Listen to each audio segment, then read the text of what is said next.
From Cornwall to Birmingham and Johnston and Bexhill, here's Ruben Spar on the radio.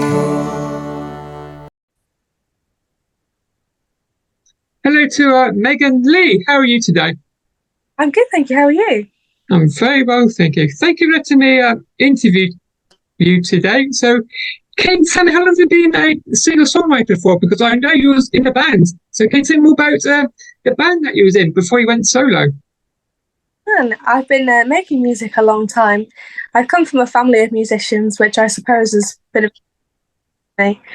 But my mum used to play. My dad in a rock and roll blues type, and both of their parents again were musicians, so it was destined to happen. But when I was really little, I've always sang, and they would always get me up when I was a little tot, and they would say, "Oh, do you want to get up and sing?" And I always knew that I loved singing. I remember when I went to my first day of primary school, and I came out of school, and I said to my mum, I said, I asked my friend in school today, I said, "Where do your mum and dad sing on the weekend?" And she was like, "My mum and dad don't sing on the weekends." So I think I'd never known any different. And then I remember getting to about 8 or 9, and I was like, I like the whole Americana thing, so anything that comes under that blues, rock and roll, rockabilly, country thing. But I knew that my heart lay with country music, and mum always wins. But no, I love country music, and I loved everything old school: Loretta Lynn, Patsy Cline, Dolly Parton. And then I got to about 10, I started playing guitar and some other instruments, a little bit of mandolin and banjo. And I said to my mum, I was like, I want to be in a band, and I want that band to be a country band. And my mum and dad were great. They were like, right, come on then, let's do it. So we formed that family band, me, my mum and my dad, and we were called Blue Jeans. And we did so much as a band. We released 2 EPs, one of which charted to #1 in the iTunes country charts, which was great. And we toured so much. We did festivals, and we saw all over the country. We loved it so much. And then I think I must have gotten to about 15, and they were like, this was your safety net, this was us teaching you the way before you go off and flourish and have your own career. And they're like, it's time for you to fly from the nest a little bit now and do your own thing. So, like I say, I'm 20 now, still young, but been doing this a long time. So that sort of 5 years has been me sort of finding my feet as a solo artist and just learning a little bit more about the music that I want to put out myself. So it's been quite a ride so far. Well, you went into the studio with your family, but was it like going to the studio being solo on your own? I think it was daunting the very first time.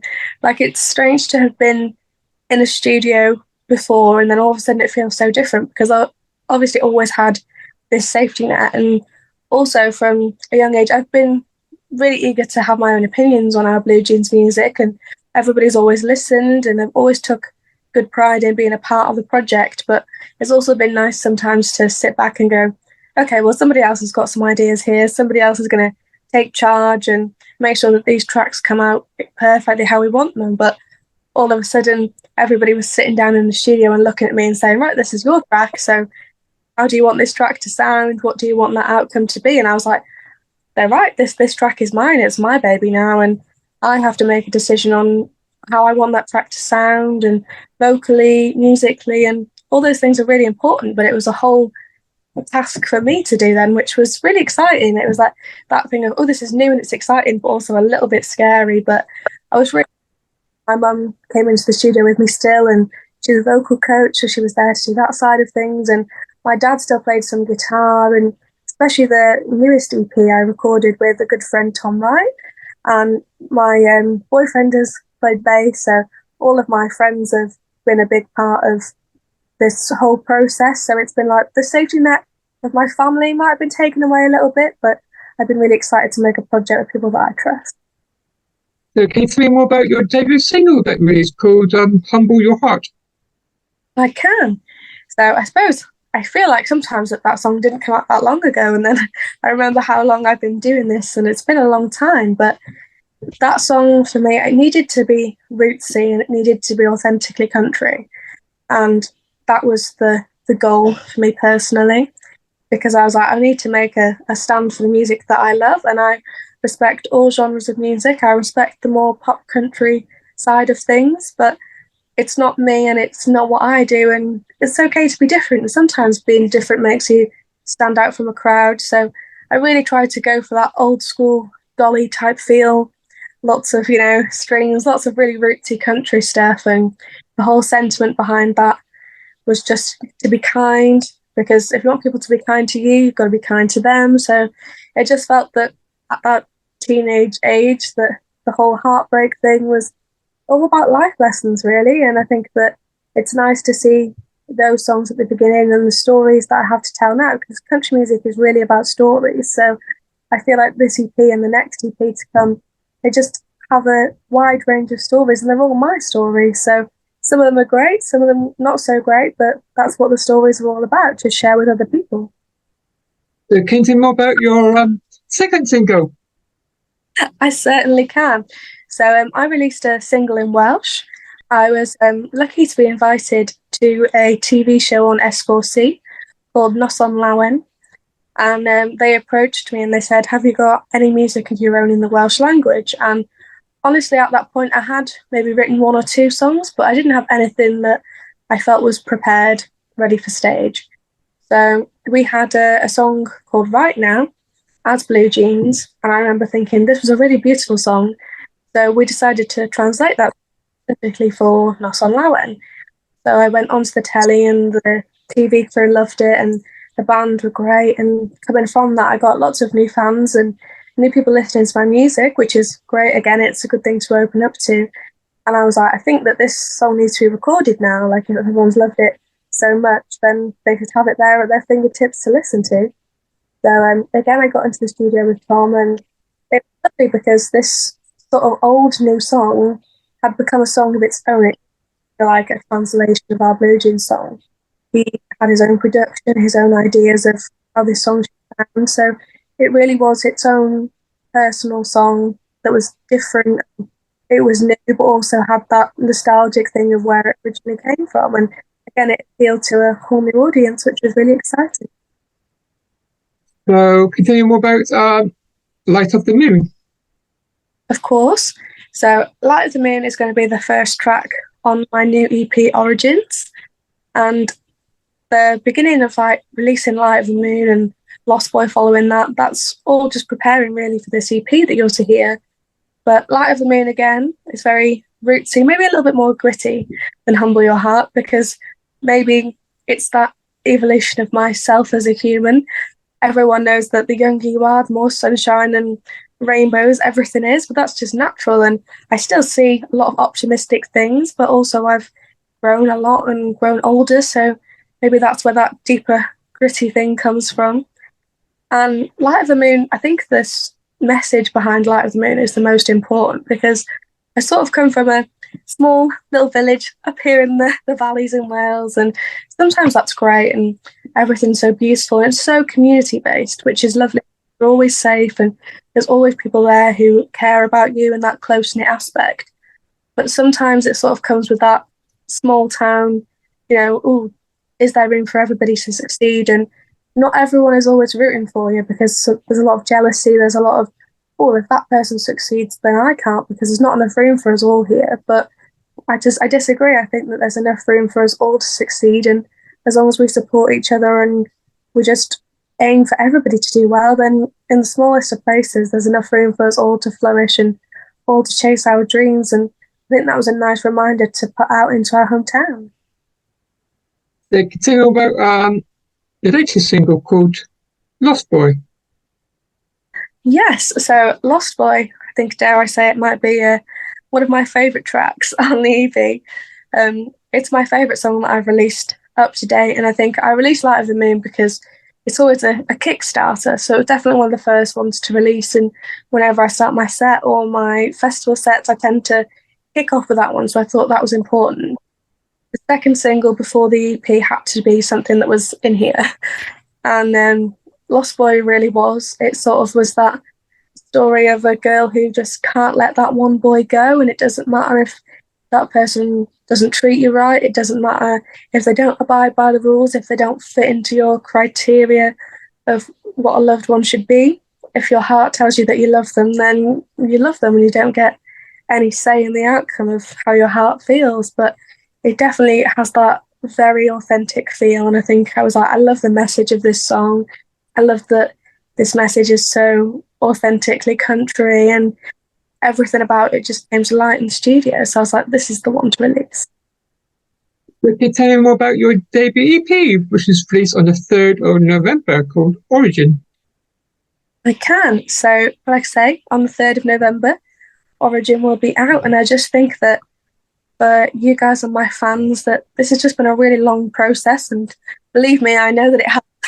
But I think that that's been about finding my feet as a young person, about deciding what it is that I want to put out there to you guys.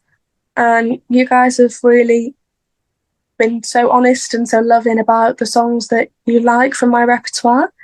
So when I sat down and did this EP, there was a few songs where I'd written new stuff and I was like, right, this new stuff needs to be shared with you guys. And also, you guys want that element of surprise. But I did also take on board the songs that people have been telling me that they love for so long, because I thought, if I'm going to make some hard copies of stuff that people have got, then I need to make some good music that I know that they already enjoy, that they can listen to, because you're making music for your fans and trying to make the music that they enjoy. And if they're telling you what it is that they enjoy, then that's the stuff to record. So I'm lucky that this new EP comes with that balance of some songs that you've already heard that will be great to hear as an actual track on the album. But also there's a few little surprises in there for some new stuff to keep you intrigued on what's to come. So can you tell me about your tour that you got? They got with Tom Wright, starting off the 22nd of November. I have. So we're really excited for this tour. Tom and I are just so excited to get out on the road next month, which is really scary to say. It just seems to have come around so fast. But I think that Tom and I spent so much time together over the last sort of 12 months recording this EP and working. We've done lots of gigs together and just spent a lot of time supporting each other's careers. And we got to a point where we were like, we're making all this music, but somebody needs to hear this music and someone needs to see a show that involves all this music. And sometimes going out on tour as a solo act is not only daunting, but it's a big project to put out yourself. And both he and I are also working on the other side of this and doing our other gigs outside of our original material. So we were like, well, let's share this project and support each other, because that's what music's all about, especially country music, because country music has always been about duetting, from Dolly and Kenny to Loretta and Conway. And every time that me and Tom get on stage together, everyone likes what it is that we make together. So we thought, why not just take this out as a double show? So we're really excited for that. I know that Tom's got an EP out right now. My EP is just right around the corner. We've been doing some writing. We've got a little duet, hopefully, new one coming up for you. And we're just really excited to share the show. So we've got, I think it's 5 days together. It's testing me. So we've got one in Brighton, we've got one in Nottingham, and we have one in Blackpool. We also have a Liverpool date, and then we also have a Wrexham date. So don't ask me exactly what those dates are because I'm a nightmare, but between the 22nd and the 30th, if you head over to any of my social media pages, so you'll find me as Megan Lee Music on most social media platforms, then there'll be more info about the dates and about the people who are joining us, because that's been a big thing for us on the tour. We didn't really want to do the whole support artist side of things, because we like to work with musicians, not above them, and we didn't want it to feel like we were sort of telling people that they were just opening up for us, because it's our show to share as a collective. And we've made so many friends on the road over our careers, and they've been quite long careers now, that we were like, right, we're going to invite the best of the best and all our friends that we've made on the road so far and have them come and join us. So it's definitely our tour with friends, and some new friends, some old friends, but it's just going to be one big party. We're really excited for it. So what inspires you to write music? Oof, I suppose that's a big question. I think that I knew that I wanted to write from a very young age. And personally, I love performing. I love going out and performing. I love recording. But writing is my favourite part of my job, because it's that development for me, because as a young writer, I started writing when I was 11, when I wrote my very first song called Small Town Rumours. And then we wrote that as Blue Jeans, but it happened to be that my mum would primarily write lyrics, and then I would put music to them, and my dad would also help the music. But I tended to not write lyrics as much because, truth be told, at 11, you don't really have a lot to say because, you know, you haven't had a lot of life experience yet. You haven't got lots of things to talk about. But then as I got older, I wanted to have my own say a little bit more. And my mum would say, okay, what is it that you want this song to say? And then gradually, as a few years went by again, I was like, oh, I think I could give this a go. And I started writing my own lyrics. And now I write a big chunk of my own lyrics. They're primarily my words. Me and my mum still write together a lot. And some of those lyrics have come from her, but a lot of those lyrics are my stories and stories that have come from me. So that development of writing for me has been really therapeutic, I suppose, because when you can't always explain how it is that you feel, I always know how to explain my emotion through a song. So I think that inspiration of just being able to have your say on your opinions or tell your story, or also have someone relate to you, because when you write, the goal is to have somebody else go, I've experienced that too, and feel heard and feel seen and feel understood. So I try and make my writing, sometimes it's a little bit on the edge, but just as raw as it possibly can be, and just as honest. And we're not all perfect, and it's not all black and white, but there's no point in me sharing just the good side of things that happen in my life and that everything's great, because that's not always what everybody relates to. Sometimes that heartache or that disappointment that comes out of my music is something that just makes somebody feel seen. Will you tell me more about being an independent artist for you? I think it's one of those things where you have to be a certain type of person who is ready for the setbacks, because as much as our fans come out and they see us do gigs and they go, oh, that's great, or they listen to our tracks and go, yeah, that's amazing, and we're so ridiculously grateful for the fans and the people who support us every time that we go out, every time we put a gig on, we release music. We're so grateful for those of you who come out and support us. But there's another side of that when you put gigs out and people don't buy tickets, or you release a song and it doesn't do as well as your previous songs, and those things come with a little bit of disappointment. But you have to be somebody who is able to take more notice of the good than of the bad, because if you really just took note of all the bad stuff that came with it, sometimes you go, well, this is too complicated, and you know, I don't think I can do it, I don't think I'm built for this. But I think that you've just got to be a certain type of person who always sees the future, always sees the goal, and just is grateful for everything that you have, not everything that you don't. Do you want to stay as independent, or have you thought about then the signed route? I think that only time will tell for me how it is that will pan out. I am a big fan of making music with different people. I like to have people's opinions on things, and someone's support would always be great. But I do also know that sometimes there's a certain type of country music that's marketable. And I am a big believer in making the music that you want to make. So if there would be somebody who would be interested on the signed side of things, who would like to sign my music and what it is that I do and what it is that I believe in, then I would never turn that down. But I will forever be making my music the way that I would like to make it. Well, finally, can you tell my listeners where can I find you on social media?